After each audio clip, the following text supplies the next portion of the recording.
राजस्थान के शेखावाटी क्षेत्र में बसे मंडावा गांव की हवेलियां अपनी अनोखी कलाकारी और पुरानी विरासत के लिए मशहूर हैं। लेकिन इन्हीं हवेलियों में से एक ऐसी है जिसे लोग मंडावा हवेली के नाम से जानते हैं। यह हवेली सिर्फ अपनी खूबसूरती के लिए नहीं, बल्कि वहां रहने वाली एक भूतिया दुल्हन की कहानी के लिए बदनाम है। कहते हैं, रात के समय इस हवेली के दरवाजे से सफेद लहंगे में एक औरत निकलती है, जिसके हाथों में लाल चूड़ियां खनकती हैं और पायल की झंकार सुनाई देती है। गांव वाले कहते हैं कि जो कोई भी उसकी परछाई देख लेता है वह पागल हो जाता है। कहानी की शुरुआत यह कहानी 1980 के दशक की है। मंडावा हवेली के मालिक ठाकुर देवेंद्र सिंह अपने समय के प्रभावशाली जमींदार थे। उनकी बेटी राजेश्वरी परिवार की इकलौती संतान थी। खूबसूरत, मासूम और अपने माता पिता की लाडली ठाकुर ने राजेश्वरी की शादी राजस्थान के ही एक अमीर जमींदार के बेटे आदित्य प्रताप सिंह के साथ तय कर दी। शादी पूरे शाही अंदाज में होने वाली थी। हवेली दुल्हन की तरह सजाई गई, पूरे गांव में रौनक थी। परंतु कुछ अजीब हुआ। शादी के दिन सुबह से ही हवेली में एक अजीब सी बेचैनी थी।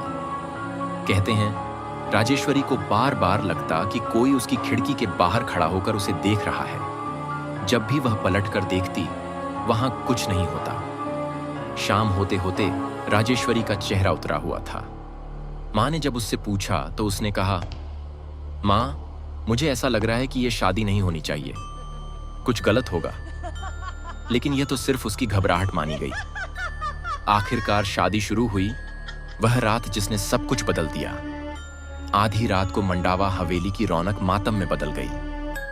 जब विदाई का समय आया तो दुल्हन बनी राजेश्वरी को उसकी सहेलियां कमरे से बुलाने गईं, लेकिन वह गायब थी। कमरे का दरवाजा अंदर से बंद था। जब दरवाजा तोड़ा गया तो राजेश्वरी खून से लथपथ जमीन पर पड़ी थी। उसके गले में किसी ने उसकी ही शादी की चूड़ियां लपेटकर उसे मार डाला था। कमरे की दीवारों पर खून से लिखा था, यह शादी नहीं हो सकती, वह मेरी थी। भूतिया घटनाएं शुरू होती हैं। राजेश्वरी की मौत के बाद से मंडावा हवेली वीरान हो गई। ठाकुर का परिवार उस दुख को सहन नहीं कर पाया और हवेली को छोड़कर चला गया। लेकिन गांव वालों का कहना है कि राजेश्वरी की आत्मा अब भी उस हवेली में रहती है।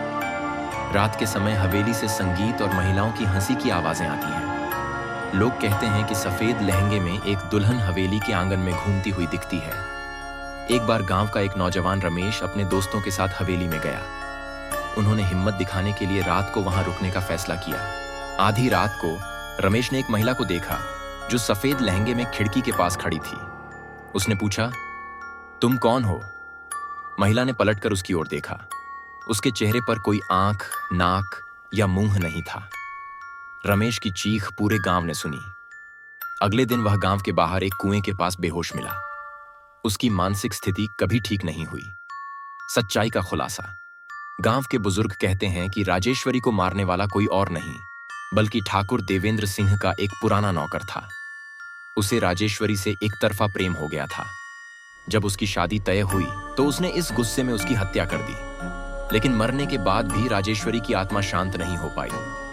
कुछ तांत्रिकों ने कहा कि राजेश्वरी की आत्मा उस दिन तक मंडावा हवेली में भटकती रहेगी जब तक कोई उसकी शादी की अधूरी रस्म पूरी नहीं करेगा। आखिरी घटना 2020 में एक डॉक्यूमेंट्री बनाने वाली टीम इस हवेली में गई। उनका उद्देश्य भूतिया घटनाओं का सच जानना था।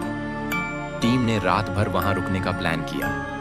आधी रात को उनके कैमरे में रिकॉर्ड हुआ कि एक महिला हवेली के आंगन में घूम रही थी। टीम का लीडर रोहित उसके पास गया और कहा, हम आपकी मदद करने आए हैं।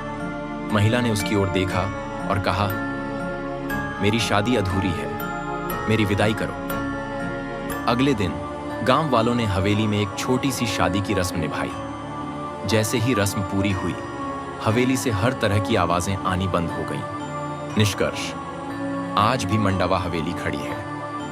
लोग कहते हैं कि वह दुल्हन अब वहां नहीं भटकती, लेकिन जो वहां रात में गया उसने अब भी हवेली में उसकी चूड़ियों की खनक और पायल की झंकार सुनी है।